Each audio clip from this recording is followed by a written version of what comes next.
ബഹുമാനപ്പെട്ട മുഖ്യമന്ത്രി. സർ, ഇവിടെ റൂൾ 50 അനുസരിച്ച് തന്നിരിക്കുന്ന നോട്ടീസിൽ പറഞ്ഞിരിക്കുന്ന കുറേ കാര്യങ്ങൾ ഭാഗികമായി ശരിയാണ്.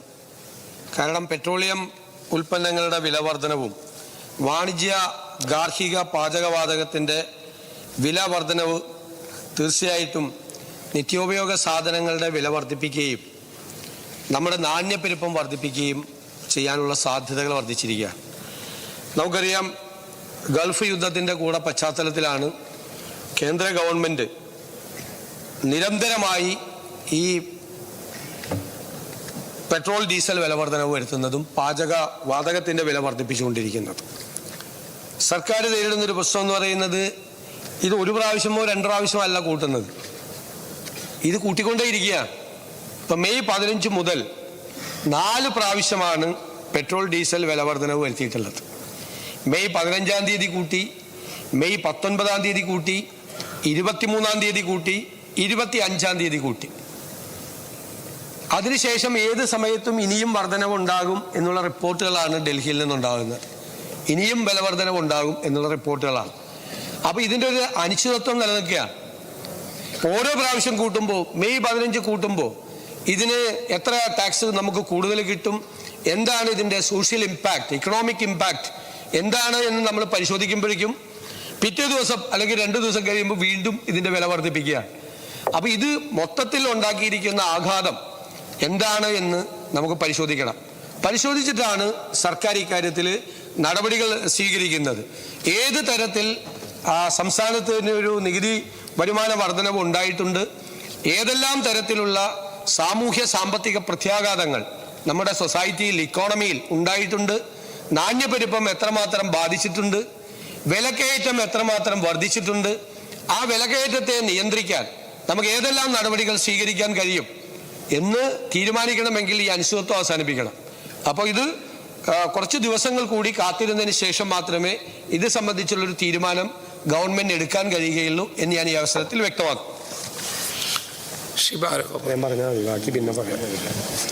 സർ, പുതിയ ഗവൺമെൻറ് വന്നതിന് ശേഷം ഒരു പൂർണ്ണ സെഷൻ നമ്മൾ ആദ്യമായിട്ട് ആരംഭിക്കുകയാണ്.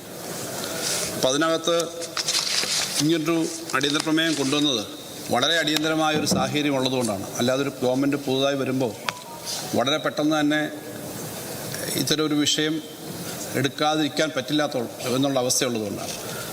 സർ, ഇത് ഈ സഭയുടെ നടപടിക്രമങ്ങൾ അനുസരിച്ച് തന്നെ ഈ നമ്മുടെ ഇന്നത്തെ മറ്റ് സഭാ ചർച്ചയിൽ ഇതിനൊരു സമയം അനുവദിച്ച് പ്രത്യേകമായി ചർച്ച ചെയ്യണം എന്നുള്ള ആവശ്യമാണ് ഞാൻ ഉന്നയിക്കുന്നത്. സർ, ബഹുമാനപ്പെട്ട മുഖ്യമന്ത്രി, അദ്ദേഹം ധനകാര്യ വകുപ്പിൻ്റെ കൂടി ചുമതല വഹിക്കുന്ന ആളാണ്. അദ്ദേഹം പറഞ്ഞത് ഇത് സംബന്ധിച്ച് കൃത്യമായൊരു ധാരണയുണ്ടായിട്ട് കാര്യങ്ങൾ തീരുമാനിക്കാവുന്നതാണ്. ഇന്നത്തെ സാഹചര്യത്തിൽ 3-ഓ 4-ഓ തവണ കഴിഞ്ഞ മാർച്ച് 31-ന് ശേഷം വില വർദ്ധിച്ചു, ഇനിയും വില വർദ്ധിച്ചുകൊണ്ടേയിരിക്കും. ഇതിനിടയിൽ കേന്ദ്ര ഗവൺമെൻറ് എക്സൈസ് ഡ്യൂട്ടി കുറച്ചു. അന്തർദേശീയ വിപണിയിൽ ക്രൂഡിൻ്റെ വില 104 ഒക്കെ ആയിട്ട് മേലോട്ട് പോയിട്ട് താഴോട്ട് വന്നു. അപ്പോൾ ഇങ്ങനെ പല മാറ്റങ്ങളും വരും. ഇനിയും വില കൂടിക്കൊണ്ടിരിക്കാം. അത് എന്നെങ്കിലും ഒരു സമയത്ത് ഈ വില വർധനവ് നിന്നിട്ട് നമുക്ക് ചർച്ച ചെയ്യാമെന്ന് പറഞ്ഞാൽ സാർ, അത് നടക്കാത്ത കാര്യമാണ് എന്നുള്ളത് വളരെ കൃത്യമാണ്. സാർ, ഇങ്ങനെ വില വർധനവ് വന്നിട്ട് ആ വില വർധന നിർത്തി ഇന്ത്യയിലെ അല്ലെങ്കിൽ ലോകത്ത് ഏതെങ്കിലും ഒരു സ്ഥലത്ത്, ഒരു സ്റ്റേറ്റിൽ നമുക്ക് ഇതിനെ സംബന്ധിച്ച് തീരുമാനിക്കാൻ കഴിയും. സാർ, ഇതിൻ്റെ ഗുരുതരമായ അവസ്ഥയുണ്ടോ എന്നുള്ളത് അദ്ദേഹം അംഗീകരിക്കുന്നു, ഈ സഭ അംഗീകരിക്കുന്നതാണ്, നാട്ടുകാർ അറിയുന്നതാണ്. സാർ, നമുക്ക് ഈ കഴിഞ്ഞ മാർച്ച് 31-ന് ഉണ്ടായിരുന്നതിനേക്കാൾ എത്രയോ ഭീമമായ വില വർധനമാണ് സാർ ഓരോ ഉൽപ്പന്നങ്ങൾക്കും വന്നിരിക്കുന്നത്. സാർ, നമ്മുടെ വാണിജ്യ സിലിണ്ടറിൻ്റെ വില 1883 രൂപയിൽ നിന്നും ഒറ്റയടിക്ക് 3133 രൂപയായി വർദ്ധിച്ചു എന്നുള്ളത് എല്ലാ സ്ഥാപനങ്ങളെയും ബാധിക്കുകയാണ്. ഇന്നിപ്പോൾ ഹോട്ടലുകൾ പ്രായോഗികമായി പ്രവർത്തിക്കാത്ത അവസ്ഥയിലേക്ക് എത്തി. സാർ, പെട്രോളിൻ്റെ വില 113 രൂപ 66 പൈസ, ഡീസൽ 102 രൂപ എന്ന നിലയിലാണ് വർദ്ധിച്ചത്. സാർ, ഇതിനകത്ത് നേരിട്ട് പരാമർശിച്ചില്ലെങ്കിലും നിർമ്മാണ മേഖലയായിട്ട് ബന്ധപ്പെട്ട് വളരെ സീരിയസ് ആയൊരു പ്രശ്നം കൂടിയുണ്ട്. ബിറ്റുമിൻ്റെ വില, ടാറിൻ്റെ വില 54 രൂപ, 54,000-ൽ നിന്നും ഏകദേശം 1,00,000-ലധികം രൂപയായിട്ട് വർദ്ധിച്ചു. നമ്മുടെ ഫ്യൂവലിൻ്റെ വിമാനത്തിനുള്ള ഫ്യൂവലിൻ്റെ വിലയും വർദ്ധിച്ചു. സാർ, ഇങ്ങനെയുള്ള വിലവർദ്ധന വരുമ്പോൾ മുൻപ് എങ്ങനെയാണ് സാർ ചെയ്തിരുന്നത്? LDF സർക്കാർ അധികാരത്തിൽ വന്നപ്പം, കഴിഞ്ഞ സർക്കാർ അധികാരത്തിൽ വന്നപ്പോൾ ഏറ്റവും കൂടുതൽ ഇപ്പോഴത്തെ മുഖ്യമന്ത്രി, അന്നത്തെ പ്രതിപക്ഷ നേതാവ് ശബ്ദം ഉയർത്തിയതും നാട്ടിൽ സമരം നടന്നതുമായൊരു പശ്ചാത്തലമുണ്ട്. അത് പെട്രോളിൻ്റെ വില വർദ്ധിച്ചപ്പോൾ അതിൻ്റെ ടാക്സ് കുറയ്ക്കണം, സംസ്ഥാനത്തിൻ്റെ ടാക്സ് ഇളച്ചു കൊടുക്കണം എന്നുള്ള ആവശ്യം പറഞ്ഞുകൊണ്ടാണ്. സാർ, അദ്ദേഹം അത് പറഞ്ഞൊരാളെന്ന നിലയിൽ ഇപ്പോൾ മുഖ്യമന്ത്രി ആയിരിക്കുമ്പോൾ വർദ്ധിച്ച അധിക നികുതി സംസ്ഥാനത്തിന് കിട്ടുന്നത് ഇളച്ചു കൊടുക്കുന്നത് ജനങ്ങളോടുള്ള മര്യാദയാണ് എന്ന് പറഞ്ഞ് അന്ന് സമരം ചെയ്ത മുഖ്യമന്ത്രി അത് സംബന്ധിച്ചുള്ള നിലപാട് പറയണ്ടേ? സാർ, കണക്ക് കൂട്ടാൻ വലിയ ബുദ്ധിമുട്ടൊന്നുമില്ല. 4 രൂപ കൂടിക്കഴിഞ്ഞാൽ നമുക്ക് ടാക്സിൻ്റെ റേറ്റുണ്ട് സാർ. സാർ, കണക്ക് ഇതിനകത്ത് കൂട്ടാൻ വളരെ എളുപ്പമുള്ള കാര്യമാണ് സാർ. കണക്ക് കൂട്ടുന്നതെന്ന് പറഞ്ഞു കഴിഞ്ഞാൽ 4 രൂപ കൂടിക്കഴിഞ്ഞാൽ അതിൻ്റെ 30%-30%-ലധികമാണ് പെട്രോളിന്. ഡീസലിന് 22% അധികമാണ്. അപ്പോൾ ഓരോന്നിനുള്ള ശതമാനം അനുസരിച്ചിട്ട് അധികമായി വർദ്ധിക്കുന്നത് ഞങ്ങൾ കൂട്ടുന്നില്ല എന്ന് തീരുമാനിക്കാം. കാരണം അദ്ദേഹം തന്നെ പറഞ്ഞൊരു കാര്യമായതുകൊണ്ട് ഞാൻ പറയുന്നതാണ്. സാർ, മറ്റൊരു കാര്യം കൂടിയുണ്ട്. സാർ, കേരളത്തിൻ്റെ ധനകാര്യ സ്ഥിതിയിൽ നല്ല മെച്ചമുണ്ട്. ഇപ്പോൾ കൃത്യമായി കണക്ക് പറഞ്ഞാൽ എത്രയാണ് ഉണ്ടാവുന്ന ഗുണം, അതിനെ സംബന്ധിച്ചുള്ള കൃത്യമായ ധാരണ ഇല്ല എന്നുള്ളതാണ്. സാർ, കൃത്യമായ ധാരണയുണ്ട് സാർ. നമുക്ക് 150 മുതൽ 180 കോടി രൂപ വരെ ഒരു മാസം സംസ്ഥാന ഗവൺമെൻറ്റിന് ഖജനാവിലേക്ക് അധികമായിട്ട് ഈ വില വർധന വഴി വരും. സാർ, ആ വർധന വരുന്നുണ്ട്. ആ വർധന അടിസ്ഥാനത്തിൽ എന്തായാലും 1000 കോടി, 1500 കോടി മേളിൽ വരും. 1000 കോടിയിലധികം വരുമല്ലോ സാർ വർധന. സാർ, ഇങ്ങനെ വരുന്ന വർധനയുണ്ട്. ആ വർധന കൃത്യമായിട്ട് കുറയ്ക്കാനായിട്ട് പറ്റും. സാർ, ഏറ്റവും പ്രധാന പ്രശ്നം കുറയ്ക്കുന്നത് എങ്ങനെയാണ്, ചെയ്യുന്നത് എങ്ങനെയാണെന്നുള്ള കാര്യം ഗവൺമെൻറ് തീരുമാനിക്കേണ്ടതാണ്. സാർ, ഏറ്റവും പ്രധാന പ്രശ്നം നമ്മുടെ നാട്ടിൽ ഇത് സംബന്ധിച്ച് ചർച്ച ചെയ്യാതിരിക്കുന്നത് സാർ. പെട്രോളിൻ്റെയും ഡീസലിൻ്റെയും വില വർദ്ധിച്ചു കഴിഞ്ഞാൽ നാട്ടിലാകെ ഉണ്ടാകുന്ന വില വർധനവ് എല്ലാ മേഖലയും ബാധിക്കും. ആളുകളുടെ യാത്രയെ ബാധിക്കും, സാധനങ്ങളുടെ വിലയെ ബാധിക്കും, ഫിഷിംഗ് ബോട്ടിൻ്റെ രംഗത്ത് ഫിഷിങ്ങിന് പോകുന്നതിന് ബാധിക്കും, എല്ലാ തൊഴിലിനെയും, ടൂറിസം മേഖലയെ ബാധിക്കും, എല്ലാം ബാധിക്കും. സാർ, ടാറിങ്ങിൻ്റെ പണി പറഞ്ഞു അത്ര നാളുകളായി റോഡ് പണി നടക്കുന്നില്ല, നിർമ്മാണ പ്രവർത്തനം നടക്കുന്നില്ല. സാർ, ഹോട്ടലുകളിൽ ഇപ്പോൾ പല സ്ഥലത്തും ഊണില്ല, പാഴ്സൽ മാത്രമേ ഉള്ളൂ. ഇതൊക്കെ രാഷ്ട്രീയത്തിൽ ഇടതുപക്ഷം വലതുപക്ഷം എന്ന നിലയിലല്ല. അപ്പോൾ അതുകൊണ്ട് അക്കാര്യത്തിനകത്ത് കൃത്യമായൊരു നിലപാട് വേണം. ഇവിടെ ഈ വർധന കൃത്യമായിട്ട് അവർക്ക് വർദ്ധിച്ചു വരുന്നുണ്ട് സാർ. സാർ, ഇതിനകത്ത് കേന്ദ്ര ഗവൺമെൻറ്റിൻ്റെ നിലപാടിനെതിരെ ശക്തമായിട്ടുള്ള അഭിപ്രായങ്ങൾ പറയേണ്ടതുണ്ട്. അതിനകത്തും കേന്ദ്ര ഗവൺമെൻറ്റിനോട് ഈ കാര്യങ്ങൾ പറയുന്നതിന് സംസ്ഥാന ഗവൺമെൻറ് നിലപാട് സ്വീകരിക്കണം. സാർ, ഞാൻ ഓരോന്നിൻ്റെ സ്പ്ലിറ്റ് ചെയ്തിട്ട് കണക്ക് പറയുന്നില്ല. കേന്ദ്ര ഗവൺമെൻറ്റിന് ഈ ഏത് വർധനവും അവർക്ക് വലിയ തോതിൽ അവർക്ക് ഗുണമുണ്ടാവും sir. Sir, basic excise duty 1 രൂപ 40 പൈസ മാത്രം അവർ സംസ്ഥാനങ്ങളുമായിട്ട് പങ്കുവെക്കുമ്പോൾ 19 രൂപ 90 പൈസയാണ് പിന്നെ എക്സൈസ് ഡ്യൂട്ടി മാത്രം, പെട്രോളിന് മാത്രം 1 ലിറ്റർ മേടിക്കുന്നത്. സാർ, കമ്പനികളുടെ ലാഭം, അവരുടെ ഡിവിഡൻഡ്, പെട്രോളിയത്തിൻ്റെ മറ്റ് ലാഭം എന്ന നിലയിൽ കേന്ദ്ര ഗവൺമെൻറ്റിന് ഒരു വർഷം 4,15,244 കോടി രൂപ ഇതിൻ്റെ ഒക്കെ ഭാഗമായിട്ട് അധികമായി വരുന്നുണ്ട് സാർ. അപ്പോൾ ഇങ്ങനെ കേന്ദ്ര ഗവൺമെൻറ് ഇതിനകത്ത് ഏറ്റവും വലിയ കൊള്ളയടിക്കുന്നത് കേന്ദ്ര ഗവൺമെൻറ്റാണ്.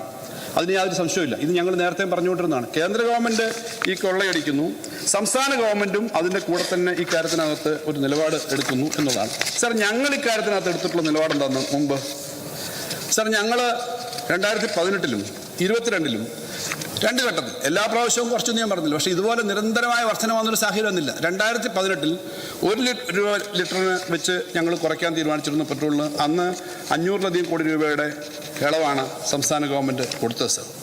അതുപോലെ 2022-ൽ കേന്ദ്രത്തിൻ്റെ എക്സൈസ് ഡ്യൂട്ടിയുടെ കുറവ് വന്നപ്പോൾ അപ്പം തന്നെ അത് നമ്മുടെ സംസ്ഥാനത്ത് സാധാരണക്കാർക്ക് കൊടുക്കുന്ന തരത്തിലേക്ക് കാര്യങ്ങൾ വന്നു സാർ. സാർ, നമ്മളിപ്പോൾ ഇത്തരം കാര്യങ്ങളിൽ നമ്മുടെ നാട്ടിലെ സാധാരണക്കാരുടെ ജീവിതം മെച്ചപ്പെടുത്താൻ വേണ്ടിയിട്ടുള്ള നിലപാടുകൾ എടുക്കണം എന്നുള്ളതാണ് സാർ. ഇതിനകത്ത് നമ്മുടെ സംസ്ഥാനത്ത് മത്സ്യമേഖലയിൽ കുറച്ച് സബ്സിഡി ഡീസലിന് കൊടുക്കാൻ പറ്റേണ്ടതാണ്. സെലക്ട് ചെയ്തിട്ട് പാചകവാതകം, ഞാൻ വീട്ടിൽ പാചകവാതകത്തിൻ്റെ കാര്യം പറഞ്ഞു സാർ. പാചകവാതകം കിട്ടാനില്ല. പാചകവാതകത്തിൻ്റെ കാര്യത്തിൽ ഒരു കുറ്റി മാത്രമേ കൊടുത്തു, അടുത്ത കുറ്റി കിട്ടുമോ എന്ന് ഉറപ്പില്ല. വാണിജ്യ സിലിണ്ടറിൻ്റെ ഇതാണ്. അപ്പോൾ ഇതൊക്കെ കിട്ടുന്നതിൻ്റെ കാര്യം ഉറപ്പാക്കാൻ വേണ്ടിയിട്ടുള്ള നിലപാടെടുക്കണം. പാചകവാതകത്തിന് ആ സബ്സിഡി കൊടുക്കണം സാർ. സാർ,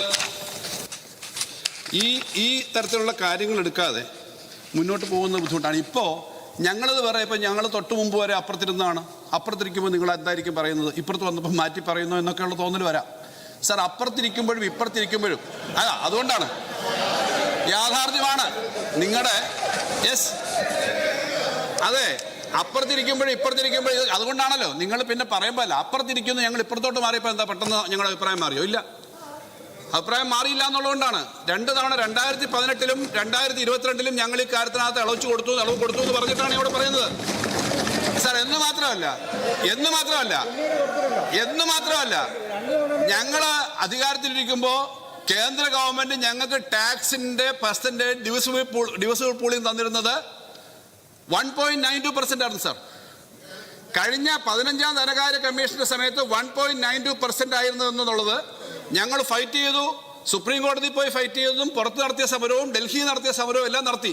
ആ സമരത്തിനൊക്കെ ഒരു പിന്തുണയും അന്നത്തെ പ്രതിപക്ഷം തന്നിട്ടില്ല എന്നുള്ള കാര്യം ഞാനിവിടെ എടുത്തു പറയുന്നില്ല സാർ. അതൊക്കെ തരാതിരുന്നതാണ്. അങ്ങനെ തരാതിരുന്ന ആളുകൾ ഞങ്ങൾ ധനകാര്യ കമ്മീഷൻ വന്നപ്പോൾ അതിനു മുന്നിൽ കണക്കുകൾ കൊടുത്ത് സാർ ഞങ്ങൾക്ക് കിട്ടിയിരുന്ന ധനകാര്യ പെർസെൻറ്റേജ് 1.92 ആണെങ്കിൽ ഇപ്പോൾ 2.38 ആണ്. എന്ന് പറഞ്ഞാൽ കഴിഞ്ഞ വർഷം കിട്ടിയതിനേക്കാളും 10,000 കോടി രൂപ ധനകാര്യ കമ്മീഷന്റെ വരുമാനം കൂടി അധികം ഉണ്ട്. 10,000 കോടി ധനകാര്യ കമ്മീഷന്റെ വരുമാനം കൂടിയുണ്ട്. അപ്പോൾ ഇത്തരം ഒരു കാര്യത്തിൽ തൽക്കാലത്തേക്ക് ജനങ്ങളുടെ പ്രശ്നം പരിഹരിക്കാൻ നിലപാടെടുക്കാനുള്ള സാമ്പത്തിക സ്ഥിതിയുണ്ട് സാർ. ആ സാമ്പത്തിക സ്ഥിതി ഉള്ളതുകൊണ്ടാണ് അദ്ദേഹം പറയുന്നത് ഈ ഇതൊന്നും തീരുമാനമായിട്ട് പറയാം. അത് അങ്ങേയറ്റം തെറ്റായ ഈ സഭയെ തെറ്റിദ്ധരിപ്പിക്കുന്ന ഒരു കാര്യമാണ്. വിലക്കയറ്റം കുറഞ്ഞിട്ട് 25 പൈസ ഉള്ളായിരുന്നു സാർ സ്വാതന്ത്ര്യം കിട്ടുമ്പോൾ 1 ലിറ്റർ പെട്രോളിന്. 25 പൈസ ഉള്ളായിരുന്നു പെട്രോളിന്, 1 ലിറ്റർ പെട്രോളിന്. അന്ന് മുതൽ ഇന്ന് വരെയുള്ള കാര്യങ്ങൾ വില കയറിക്കൊണ്ടേ ഇരിക്കുകയല്ലേ. 25 പൈസ അന്നുണ്ടായിരുന്നു, ഇപ്പോൾ 102 113 രൂപയാകുമ്പോൾ അന്ന് മുതൽ ഇന്ന് വരെയുള്ള ഗവൺമെന്റുകൾ ഇങ്ങനെ ഇതിനൊരു തീരുമാനമാവട്ടെ എന്ന് പറഞ്ഞ് നിൽക്കാൻ പറ്റുമോ സാർ? ഒരു കാര്യം കൂടി സന്തോഷത്തോടെ പറയാം, ഞങ്ങൾക്ക് തുടർച്ച എന്ന നിലയിൽ സംസ്ഥാനത്തിന് താല്പര്യമാണ്. അതുകൊണ്ട് സാർ ടാക്സിന്റെ കാര്യത്തിൽ ഞാനീ പറഞ്ഞ ഡിവിസിബിൾ പൂളിലെ വരുമാനം മാത്രമല്ല സാർ, ടാക്സിന്റെ കാര്യത്തിൽ GSTയുടെ കാര്യത്തിൽ കഴിഞ്ഞ മാസവും ഈ മാസമൊക്കെ വരുമാനം ഓരോ മാസവും ഇന്ത്യൻ ആവറേജിനേക്കാളും വർദ്ധിക്കുന്നുണ്ട് കഴിഞ്ഞ കുറച്ച് നാളായി കേരളത്തിൽ. അതിന്റെ വരുമാനം കൂടിയുണ്ട് കേരളത്തിൽ. വിലവർധന കാരണം ഉണ്ടാകുന്ന ടാക്സുകൾ വരും. അപ്പോൾ വരുമാനമുണ്ട്. ഇതൊരു ഞങ്ങൾ പ്രതിപക്ഷം എന്ന നിലയിൽ ഭരണപക്ഷത്തെ പ്രതിക്കൂട്ടിലാക്കി ആദ്യത്തെ അടിയന്തര പ്രമേയത്തിൽ തന്നെ കുഴപ്പത്തിലാക്കി പറയാനല്ല. പക്ഷെ സാധാരണ ഹോട്ടലുകൾ പ്രവർത്തിക്കുന്നില്ല, സംസ്ഥാനം വിട്ടുപോയ തൊഴിലാളികൾ തിരിച്ചു വരുന്നില്ല, ഭക്ഷണം പാചകം ചെയ്യാൻ പറ്റുന്നില്ല സാർ. തൊഴിലാളികൾ വന്നാലേ സാർ കോട്ടയത്തായാലും ഇവിടെ ആയാലും ആൾക്ക് ജോലി ചെയ്യാൻ പറ്റും സാർ. തൊഴിലാളിക്ക് തിരിച്ചു വരാൻ പറ്റുന്നില്ല, യാത്ര ചെയ്യാനുള്ള ബുദ്ധിമുട്ടുണ്ട് സാർ. ഈ തരത്തിൽ പാചകവാതകം കിട്ടാതെ ഉൾപ്പെടെയുള്ള റോഡ് പണി നടക്കാതെ ഉൾപ്പെടെയുള്ള പ്രശ്നങ്ങളുണ്ട്. അത് നിർത്തിവെച്ച് ചർച്ച ചെയ്യേണ്ടതാണ്. അതിനകത്ത് രാഷ്ട്രീയമായി പ്രതിക്കൂട്ടിലാവുന്ന പ്രശ്നമൊന്നുമില്ലല്ലോ. കുറച്ച് കാര്യങ്ങൾ കേന്ദ്രത്തിനെതിരെ പറയേണ്ടി വരും, സംസ്ഥാനം ചെയ്യേണ്ട കാര്യവും പറയേണ്ടി വരും. അത് ചർച്ച ചെയ്യുന്നതാണ് നല്ലത് എന്നുള്ളതാണ് സാർ ഇങ്ങനെ ഒരു അടിയന്തര പ്രമേയം അവതരിപ്പിച്ചത്. അത് ചർച്ച ചെയ്യണമെന്നാണ്, അല്ലാതെ വേറൊരു കാര്യമില്ല. അതിനകത്ത് അങ്ങനെ ചർച്ച ചെയ്യുമ്പോൾ നമ്മുടെ ബഹുമാനപ്പെട്ട മുഖ്യമന്ത്രിക്ക് അദ്ദേഹം പറഞ്ഞ കാര്യങ്ങൾ പാലിക്കുന്ന ആളാണ് എന്ന് തെളിയിക്കാൻ പറ്റും. ഇപ്പോൾ അദ്ദേഹത്തിൻ്റെ സ്വഭാവം, അദ്ദേഹം പറഞ്ഞ കാര്യങ്ങളൊക്കെ വാക്ക് പ്രധാനമാണെന്ന് മാത്രം, വാക്ക് മാത്രമാണെന്ന് വരരുത്, വാക്ക് പാലിക്കുന്നതാണ് എന്ന് വരാൻ വേണ്ടിയിട്ട് അദ്ദേഹത്തിന് വാക്ക് പ്രധാനമാണെന്ന് പറയുമ്പോൾ വാക്ക് പാലിക്കാനാണ് പ്രാധാന്യം കൊടുക്കേണ്ടത് എന്നൊരു സമീപനം ശ്രീ VD സതീശൻ ബഹുമാനപ്പെട്ട മുഖ്യമന്ത്രി സ്വീകരിക്കണം എന്ന് അഭ്യർത്ഥിക്കുന്നു. മുഖ്യമന്ത്രി സാർ, ഇത് സംബന്ധിച്ചിട്ടുള്ള ഇതുവരെയുള്ള വിഷയങ്ങളാണ് ഇവിടെ സൂചിപ്പിച്ചത്. ഇതിനകത്ത് ബഹുമാനപ്പെട്ട ധനകാര്യമന്ത്രി മറുപടി പറഞ്ഞപ്പോൾ മുൻ ധനകാര്യമന്ത്രി കൂടിയായ ശ്രീ ബാലഗോപാൽ അദ്ദേഹം ബഹുമാനപ്പെട്ട അംഗം ഇത് പറഞ്ഞപ്പോൾ അദ്ദേഹം സൂചിപ്പിച്ചത് കഴിഞ്ഞ ഗവൺമെൻറ്റിൻ്റെ കാലത്ത് ഒരുപാട് പ്രാവശ്യം നികുതി വർധനവുണ്ടായപ്പോൾ ഇത് കുറയ്ക്കണം. ഇതിനകത്ത് ഒരു ഭാഗം നിയമസഭയുടെ റെക്കോർഡുണ്ട്, ഒരു ഭാഗം നികുതി മുഴുവൻ ഒഴിവാക്കണമെന്നല്ല പറഞ്ഞത്. ഒരു ഗവൺമെൻറ്റിന് ഒഴിവാക്കാൻ പറ്റില്ല. കൂടിയ നികുതിക്ക് സംസ്ഥാനത്തിന് അധികമായി കിട്ടിയ വരുമാനത്തിലെ ഒരു ഭാഗം ഇതുകൊണ്ട്